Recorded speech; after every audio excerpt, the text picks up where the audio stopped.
Bonjour à tous, ici Maxime Bizot, fondateur de fiche-droit.com et je suis ravi de vous retrouver aujourd'hui pour une nouvelle vidéo de droit constitutionnel dans laquelle on va parler de la différence entre constitution écrite et constitution coutumière. Alors sans plus attendre, c'est parti, on va commencer avec la définition de la constitution écrite. Qu'est-ce qu'une constitution écrite ? C'est tout simplement une constitution qui est formalisée dans un texte écrit, ou bien, c'est plus rare mais ça peut arriver, dans plusieurs textes adoptés séparément, dès lors que ces textes sont séparés par un laps de temps très bref et forment un ensemble logique. D'accord ? Donc, constitution écrite, formalisée dans un texte écrit unique, ou bien, ça peut arriver, dans plusieurs textes adoptés séparément, mais il faut que ces textes soient séparés par un court laps de temps et forment un ensemble logique. Alors il faut savoir qu'aujourd'hui, la grande majorité des États possèdent une constitution écrite. Par exemple, la Constitution française du 4 octobre 1958, donc la Constitution de la Ve République, est une constitution écrite. De même, la Constitution américaine de 1787 est également une constitution écrite. Et puis également, comme je vous l'ai dit, une constitution écrite peut être constituée de plusieurs textes adoptés séparément. Et c'était par exemple le cas de la Constitution française de la Troisième République, qui, en raison des circonstances, a été adoptée en 3 fois, avec d'abord la loi constitutionnelle du 24 février 1875 relative à l'organisation du Sénat, ensuite la loi constitutionnelle du 25 février 1875 relative à l'organisation des pouvoirs publics, et puis enfin, la loi constitutionnelle du 16 juillet 1875 sur les rapports des pouvoirs publics. Voilà donc pour les constitutions écrites. Maintenant, en ce qui concerne les constitutions coutumières. Alors, une constitution coutumière, c'est une constitution qui est formée par une accumulation dans le temps de différents éléments. Et d'abord et avant tout, une constitution coutumière est formée de coutumes, c'est-à-dire d'usages répétés sur une longue période et reconnus et acceptés comme étant la règle de droit. Donc une constitution coutumière est principalement formée de coutumes qui s'accumulent dans le temps. Mais une constitution coutumière ne comprend généralement pas uniquement des coutumes. Généralement, elle va également comprendre un certain nombre de textes divers à objet constitutionnel. Et puis, elle peut aussi comprendre certaines décisions de justice. Et donc, cet ensemble d'éléments accumulés dans le temps va former la constitution coutumière. Il faut savoir que jusqu'au XVIIIe siècle, la quasi-totalité des États possédaient une constitution coutumière. Et par exemple, les lois fondamentales du royaume sous l'Ancien Régime formaient la constitution coutumière du Royaume de France.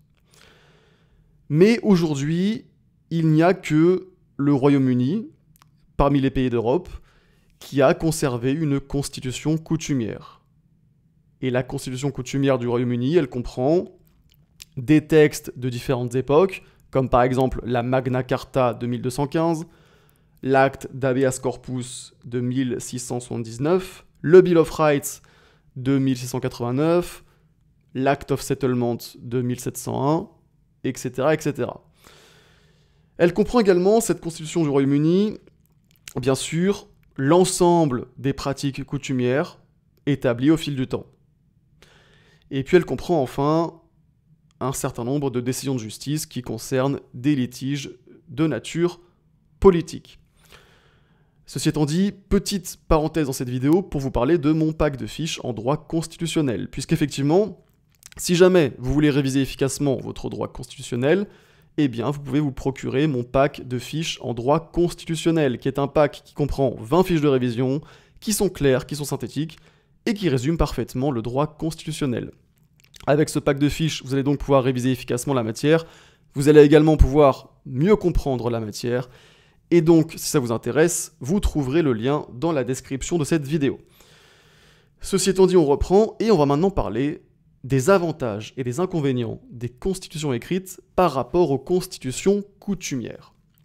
Alors d'abord, premier point, très important, c'est que les constitutions écrites sont plus accessibles et plus compréhensibles que les constitutions coutumières. Puisqu'en effet, avoir un texte dans lequel se trouvent les règles constitutionnelles, ça permet aux citoyens de s'informer sur le régime politique de leur pays. Et ce n'est pas le cas d'une constitution coutumière où la possibilité de consulter les textes qui la composent ne permet plutôt de n'avoir qu'une connaissance partielle des règles constitutionnelles, puisque les pratiques coutumières n'y figurent pas. Et puis également, il faut dire que la diversité des textes rend la compréhension de l'ensemble souvent difficile. Et donc c'est pour ça que les constitutions écrites vont être plus accessibles pour les citoyens et également plus compréhensibles que les constitutions coutumières. Ensuite, deuxième point, on peut dire que le mode d'établissement des constitutions écrites peut être considéré comme plus démocratique, puisque le peuple est généralement appelé à rédiger ou adopter ce texte par une assemblée constituante ou par le référendum.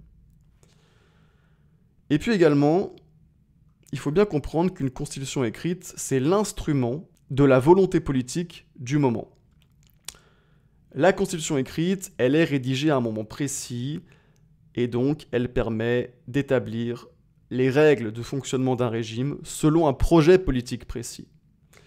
Alors qu'à l'inverse, la constitution coutumière, elle est le fruit d'une évolution progressive, d'une évolution non programmée. Et donc, le régime qu'elle dessine n'est pas délibérément voulu dans son ensemble. Ce n'est pas un régime qui est voulu selon un certain projet politique.